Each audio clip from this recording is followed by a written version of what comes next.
Good morning, students. Today we have to continue with the next topic of plus one bio, that is the eukaryotic cell, right? Eukaryotic cell किन कहाँ कहाँ आपको मिलेगा बेटा? It is found in all protists, all plants जो fungi है developed and animal cell, right? They all are made up of eukaryotic cell यानी कि पूरे developed cell के बने होंगे. अब हमने पहले प्रोकैरियोटिक किया था, अब हम यूकैरियोटिक कर रहे हैं.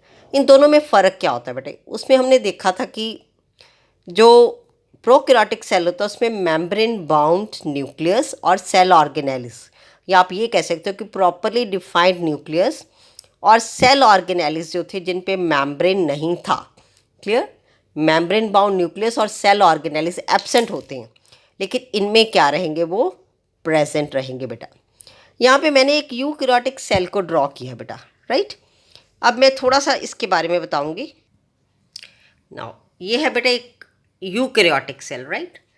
अब अगर हम इसकी स्ट्रक्चर की बात करें तो आपको ये बाहर एक मेम्ब्रेन नज़र आ रही है. This is the proper plasma membrane. ये मैंने एक एनिमल सेल ड्रॉ किया बेटा. बाहर आपको प्रॉपर एक मेम्ब्रेन नज़र आएगी which is cell membrane, right. अगर मैं इसको पूरा दिखाऊं, ठीक है, तो you can see this is the outside membrane, this is the cell membrane, right. इसको हम प्लाज्मा मेम्ब्रेन भी कहते हैं. क्लियर? उसके बाद अगर हम सेंटर में जाएं बेटा तो आपको ये एक न्यूक्लियस नज़र आ रहा है. उसमें क्या था? प्रॉपर न्यूक्लियस नहीं था प्रोकैरियोटिक सेल में, लेकिन इसमें आपको न्यूक्लियस नज़र आएगा और ये डबल न्यूक्लियर मेम्ब्रेन नज़र आ रही है प्रॉपर.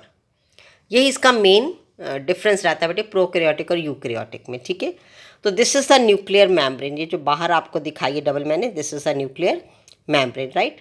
उसके बाद इसके साथ ये आपको एंडोप्लाज्मिक रेटिकुलम्स अटैच रहते हैं बेटे. SER, smooth endoplasmic reticulum. ये पाइपें होती है बेटा जो ट्रांसपोर्ट में हेल्प करती हैं. ठीक है, अगर इन्हीं ये आपको साइटोप्लाज्म में भी मिलेंगे. अगर उनके ऊपर ऐसे डॉट्स लगे हों, ये राइबोसोम्स हैं, तो इनको हम रफ एंडोप्लाज्मिक रेटिकुलम कहते हैं, RER. क्लियर?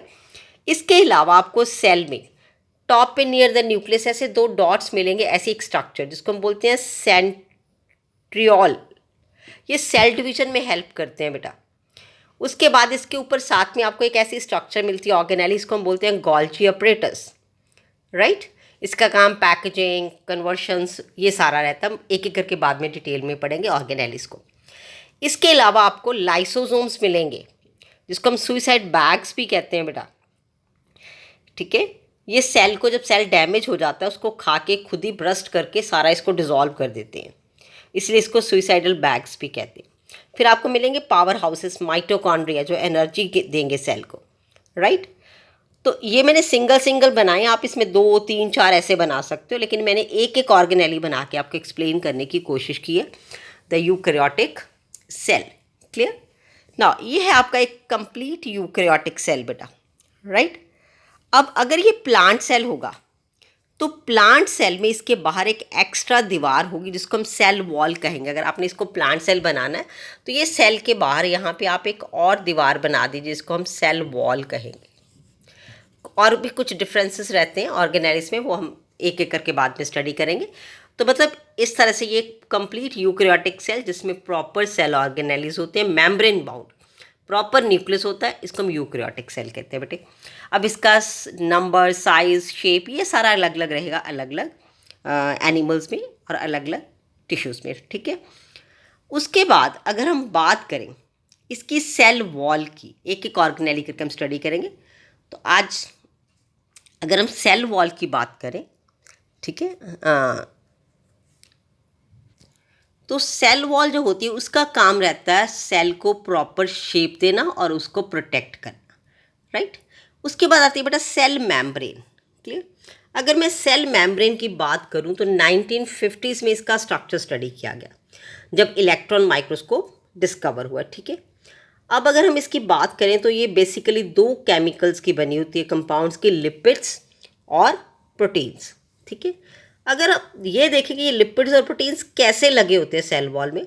आपने सैंडविच खाया होगा बेटे, ब्रेड सैंडविच, तो उसके ऊपर एक ब्रेड लगाते हो, एक नीचे ब्रेड लगाते हो, बीच में जैम लगाते हो, ठीक है। तो ऊपर के दोनों ब्रेड्स आपके लिपिड्स रहेंगे, इसको लिपिड बाइलेयर बोलते हैं। और सेंटर में इसके प्रोटीन्स लगा रहेगा, जैसे जैम लगा रहता है, क्लियर, सैंडविच रहेगा। अब प्रोटीन्स बीच में भी लगे रहते हैं, क्रॉस भी करते हैं, वो हम बाद में डिटेल में स्टडी करेंगे। और इस तरह का जो सेल मेम्ब्रेन का स्ट्रक्चर है, इसको हम बोलते हैं फ्लूइड मोज़ेक मॉडल। इसका राइट डायग्राम आपकी बुक में बना हुआ है, ठीक है। और उसके बाद ये जो फ्लूइड मोज़ेक मॉडल है, it is given by Singer and Nicolson, ठीक है। ये किसने दिया था? सिंगर एंड निकलसन ने fluid mosaic model of cell membrane बेटा, राइट। तो I think you understand all these things. Thanks बेटा।